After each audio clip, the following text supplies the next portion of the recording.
আমাদের এই ঢাকা বিশ্ববিদ্যালয় একটা মাল্টি কালচারাল ইনস্টিটিউট।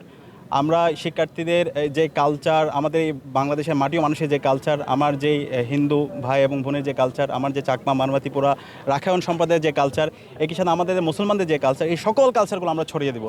একই সাথে শিক্ষার্থীদের যে তাদের স্বার্থ সংশ্লিষ্ট যে বিষয়গুলো আছে, এখানকার আবাসন সংকট, আমাদের খাদ্যের অনিরাপত্তা, স্বাস্থ্যের অনিরাপত্তা এবং একই সাথে আমাদের পড়াশোনার পরিবেশ এনশিওর করা, এই সকল কাজগুলো আমরা করব। শুধুমাত্র আমরা একটা দিকে আমরা বসে থাকবো না। শিক্ষার্থীদের যত বিষয় আছে, তাদের যে আকাঙ্ক্ষা আছে, তাদের যে স্বপ্নের ক্যাম্পাসে যে বিষয়গুলো আছে, প্রত্যেকটা প্রবলেমকে আমরা অ্যাড্রেস করতে চাই। এবং শুধুমাত্র আমরা কথা বলার মধ্যে সীমাবদ্ধ রাখবো না, আমরা প্রত্যেকটা জিনিস এক্সিকিউশন করব। এবং আমরা বিশ্বাস রাখি আমাদের যে টিম আছে, হল সংসদ এবং কেন্দ্রীয় সংসদ, আমরা প্রত্যেকে টিম হয়ে আমরা কাজ করব। ঢাকা বিশ্ববিদ্যালয়ের 40,000 শিক্ষার্থীদের যে প্রত্যাশা, তাদের কাছে আমরা যে কমিটমেন্টগুলো দিয়েছি, প্রত্যেকটা কমিটমেন্ট আমরা বাস্তবায়ন করবো ইনশাআল্লাহ। আর এই আয়োজনকে ফেস্টিভ আকারে আমরা সবার মাঝে ছড়িয়ে দেওয়ার জন্য ঢাকা বিশ্ববিদ্যালয়ের মহসিন হলের মাঠে এই আয়োজন করেছি। আমরা দেখতে পাচ্ছি শিক্ষার্থীরা স্বতঃস্ফূর্তভাবে এসেছে।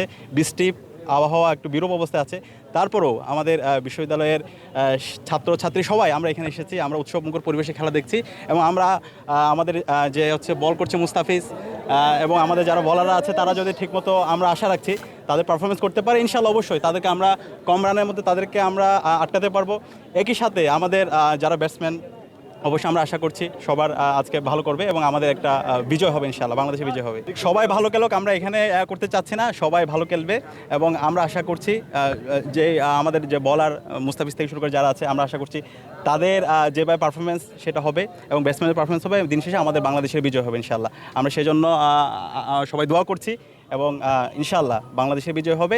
এবং আমরা জুলাইয়ে যেভাবে ভারতে আধিপত্যবাদ মুক্ত হয়েছি, আজকে এশিয়া কাপে আমাদের বাংলাদেশের ভালো পারফরমেন্সের মাধ্যমে আমাদের বাংলাদেশ বিজয় হবে, বাংলাদেশের 18 কোটি মানুষের বিজয় হবে ইনশাআল্লাহ।